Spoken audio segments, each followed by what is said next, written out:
Dark web म्हणजे काय? Dark वेबची सुरुवात कधी झाली?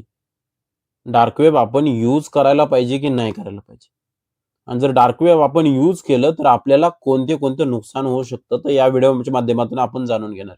पण हा व्हिडिओ सुरू करायच्या आधीच तुम्हाला मी सांगतो, जर तुमचं वय 18 पेक्षा कमी आहे, तर तुम्ही प्लीज हा व्हिडिओ बघू नका. आतापर्यंत तुम्ही थांबलात म्हणजे तुमचं 100% 18च्या प्लस एज आहे, असं मी कन्सिडर करून माझ्या व्हिडिओला सुरुवात करतो. डार्क वेबची सुरुवात कधी झाली? तर डार्क वेबची सुरुवात जी आहे ना, ती 1990च्या आसपास यूएस गव्हर्नमेंटला स्वतःचे स्पाय दुसऱ्या देशामध्ये आहेत, यांच्याशी कम्युनिकेशन करण्यासाठी त्यांना एक नवीन साइट तयार करायची होती.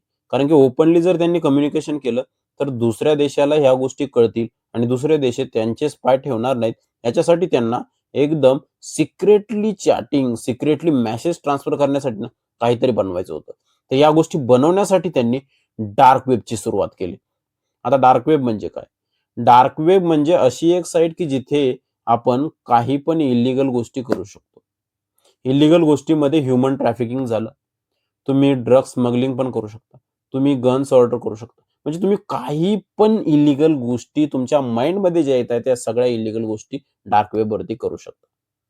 तर तुमच्या मनामध्ये असा पण क्वेशन आला असेल, की जर मी इल्लीगल गोष्टी करतोय, तर मी पकडल्या जात नसेल का? तर मी तुम्हाला सांगतो, की डार्क वेबमध्ये सेंडर जो मेसेज सेंड करतोय म्हणजे डिमांड जनरेट करतोय आणि जो रिसीव्हर म्हणजे डिमांड कंप्लीट करतोय, तर या दोघांच्या पण ज्या आयडेंटिटी तर त्या गुप्त ठेवल्या जातात.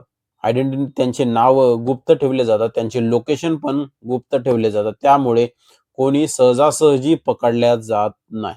आता जर एवढेच इल्लीगल गोष्टी होत आहेत, तर मग आपण ह्या वेबसाईट ॲक्सेस केल्या पाहिजेत का?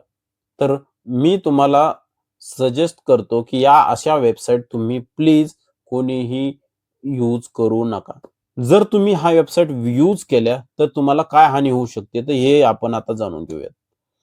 आता जर तुम्ही या वेबसाईट यूज केल्या, डार्क वेबसाईटची जर वेबसाईट तुम्ही ओपन केली आणि तुम्ही जर चुकूनही काही असे व्हिडिओ बघितले, की जे व्हिडिओ इंडियन गव्हर्नमेंटमध्ये इल्लीगल मानल्या जातात. फक्त बघणं पण इल्लीगल आहे.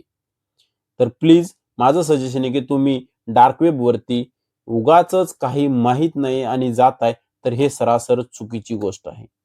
तिथे लीगल पण गोष्टी आहेत, पण जवळपास 50% पेक्षा जास्त इल्लीगल गोष्टी चालतात तिथे. तर तुम्हाला माझं सजेशन आहे, की तुम्ही अशा वेबसाईट यूज करायला नाही पाहिजे.